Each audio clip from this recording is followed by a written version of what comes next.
This is David Ross, and welcome once again to the Lions Roar podcast. The subject of today's podcast will be why do we do martial arts as sort of a general thing, and the future, more specifically, of Chinese martial arts, at least is how I envision it, and some issues going forward. So I'm still teaching. I know it's during the pandemic. We've changed the way we teach and where we're teaching and everything, but I had someone come down. It was their second class, and afterwards we chatted with them. This happens very frequently. First people come down. First class, they're sort of just nervous and everything. Second class, they survive and, relax a little bit more, and you have a chat. And one of the things came up was, well, why do we do martial arts? Or because I think her initial question was, what's the best martial art to do? Or, what martial art should I do for self-defense kind of thing? And my answer was, since I don't believe that there's a best martial art, obviously, the teacher means a lot, and the approach means a lot. But the answer that I gave her is not the first thing we're going to say, but I'll get back to that. But it made me ponder, why do we do martial arts? What are the advantages of doing martial arts? Why should I tell you to do martial arts? Why, if you're running a school, should you say to people, join my school and do martial arts?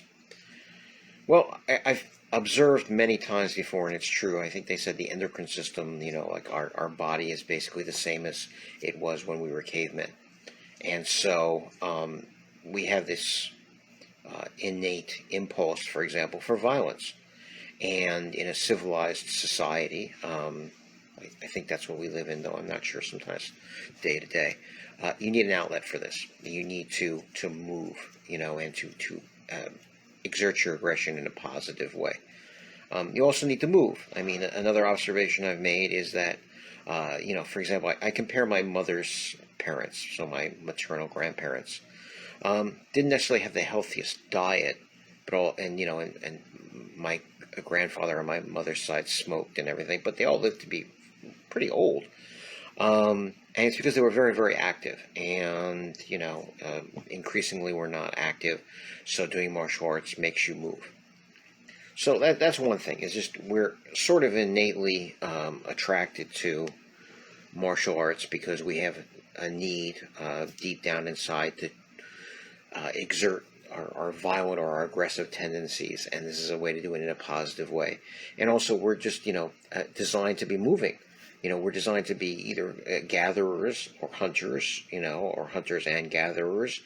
And what we do doesn't fulfill those sort of intrinsic needs. Now, the answer that I gave to the student, because I didn't want to, sound too philosophical about it. Why do we do martial arts? Well, there's a couple of reasons. First, I would argue body awareness. I would, in fact, argue that everything I do is not necessarily martial arts, not particular style, but body awareness. Being aware of your body, how it moves, and learning how to control how it moves. This includes also, maintaining your flexibility, your balance, increasing your hand-eye coordination. Martial arts creates something that I would call foot-eye coordination, which doesn't normally exist. This is the reason, like they tell old people to do Tai Chi, not because there's any magic in Tai Chi, but rather it teaches you about balance and everything. So body awareness is, like I said, it's not just being aware about your body, but, maintaining its flexibility, its balance, coordination, keeping you active. Body awareness helps us in all kinds of activities. It helps promote our health. So, this is probably one of the most important things. Next, basic. She asked me about self-defense, and I said that the difference, what self-defense really is, and this is going to go into what I'm going to talk about in the second half of this. Self-defense is not technique. As soon as it becomes physical violence, it's all martial arts. It's, all techniques that you learn. Self-defense is about awareness of your surroundings, avoidance, de-escalation, and finally, and I would argue most importantly, about being aware of what your legal rights are as far as when physical violence breaks out.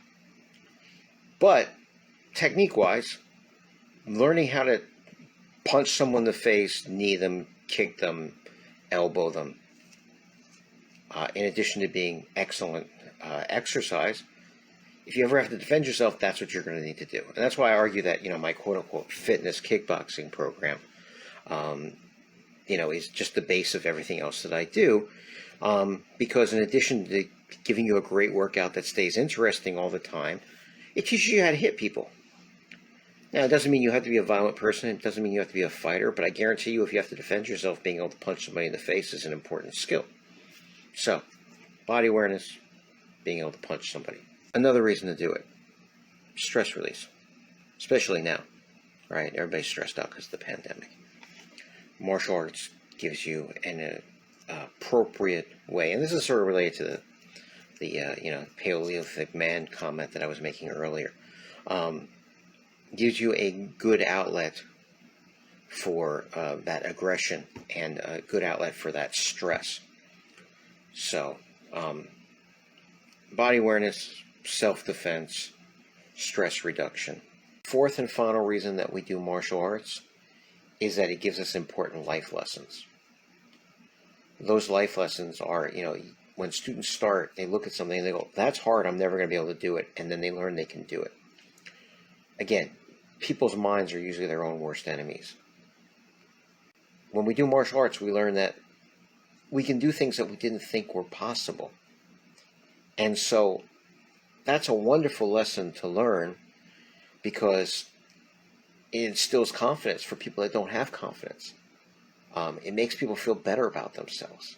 It's one of the most important things that we can learn in martial arts.